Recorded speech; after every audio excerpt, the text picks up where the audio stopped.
Throughout history, people have been trying faster, more efficient ways of sending things to one another, be they mail or packages. This has led to mail being sent through the Pony Express, on railroads, in cars, on planes, and even through carrier pigeon.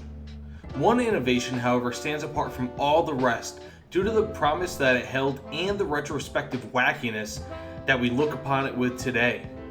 That innovation was missile mail, the predecessor of the US Postal Service's attempt to send mail through cruise missiles. Delivering mail through high-speed missiles and rockets has been a documented thought since at least the 1810s, where author Heinrich von Kleist suggested using artillery to deliver mail to predetermined locations using hollow artillery shells. While this would have certainly expedited delivery times, it would have likely involved a hard impact on the ground and would only be able to travel relatively short distances, making it far more dangerous to both man and mail than the fastest method of land travel at the time, horseback. While a spectacle, it would still take half a day to deliver the mail nearly 180 miles, even at its most efficient, which would only equate to around 15 miles per hour or 24 kilometers per hour. Additionally, the average artillery piece at the time would only be able to fire at a range of around 1 to 1.5 miles at most, assuming both optimal angle and firing conditions.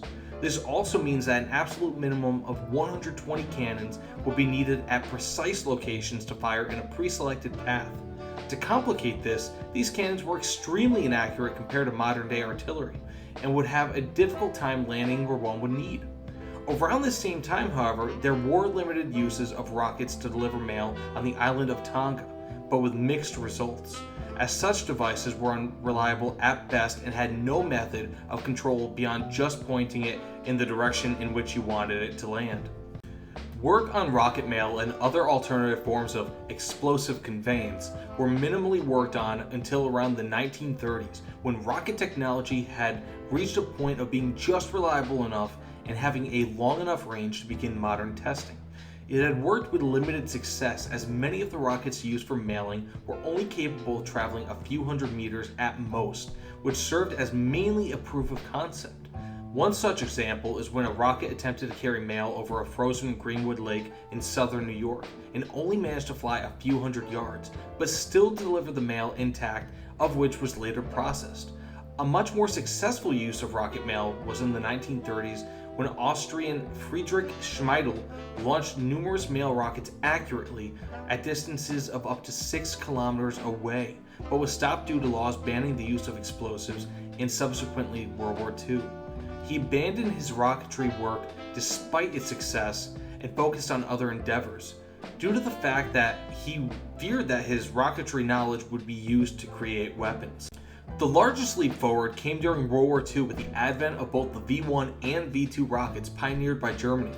Initially created as weapons of war and designed as the first in a series of rockets in what the Nazis had hoped would bring them into space and carry heavier weaponry, both rockets were soon commandeered by both the US and the USSR in hopes of further development. From here, the Americans created the Regulus I, which was the direct descendant of the V-1. After experimenting with other designs, and was in use from 1955 until 1964, which showed the capability that the Germans were developing with rocket technology, as the same general design lasted for over 20 years in a field with rapid development. Ultimately, the Regulus I was selected as the vehicle for the task of delivering mail in a peaceful capacity via cruise missile. While previous designs were typically of mail-carrying rockets, the Regulus was different in that it was actually a jet-powered cruise missile and lacked many of the otherwise unstable elements that rockets of the time were known for. Adding to this, the Regulus I had a built-in feature that allowed it to land like a regular plane should its normal mission of attacking an area fail, which was ideal for carrying alternative payloads, such as the mail. With this in mind, the mail-carrying Regulus I was launched on June 8, 1959 from the submarine USS Barbaro after the Post Office Department, the predecessor of the United States Postal Service, officially established a branch on the ship. The Barbaro was initially launched from Norfolk, Virginia, and launched the missile from around 22 miles off the eastern coast of Florida, targeting the naval station at Mayport, Florida that sat nearly 200 miles from the launch site in the Atlantic Ocean. It carried 3,000 copies of a letter drafted by the US Postmaster General at the time, Arthur E. Summerfield, and were all addressed to member nations of the United Postal Union, President Eisenhower, and many other politically important people and groups. Summerfield himself, in an expression of great enthusiasm, stated, "This peacetime employment of a guided missile for the important and practical purpose of carrying mail is the first known official use of missiles by any post office department of any nation," adding, "Before man reaches the moon, mail will be delivered within hours from New York to California, to Britain, to India, or Australia by guided missiles. We stand on the threshold of rocket mail." Of course, while the initial launch and success seemed cause for enthusiasm, we now know it never went into full fruition, for several reasons. The major downside to having a system powered by a turbojet cruise missile of the era is that it was still subsonic, and while more reliable than an actual rocket, of which would have a totally internal fuel supply that contains oxidizer rather than intaking air like a jet, ultimately would be no faster than other jets at the time, of which could be flown even more reliably and carry a significantly larger payload. Add to this the controllability factor and the fact that either new purpose-built missiles or rockets would have to be developed or created through heavy modifications of current missiles, it would have taken a long time, a ton of money, and much trial and error that could have ended in tragedy at any given moment. These risks and costs were simply seen as too great by the government and were thus not pursued much further. Several private ventures have popped up through the years, but have all largely met the same fate, as none have been able to overcome the cost and possibly safety concerns that have lingered since rocket mail became a concept in some form or another nearly 200 years ago.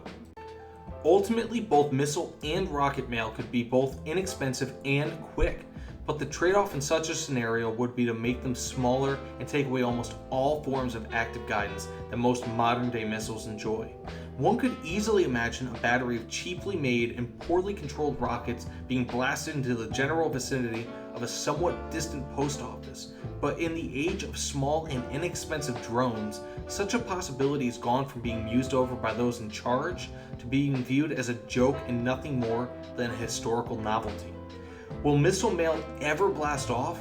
Likely not, but if we do one day establish permanent colonies amongst the stars, it may well become the only way to deliver necessary supplies and even mail to members of our species many millions or even billions of miles away.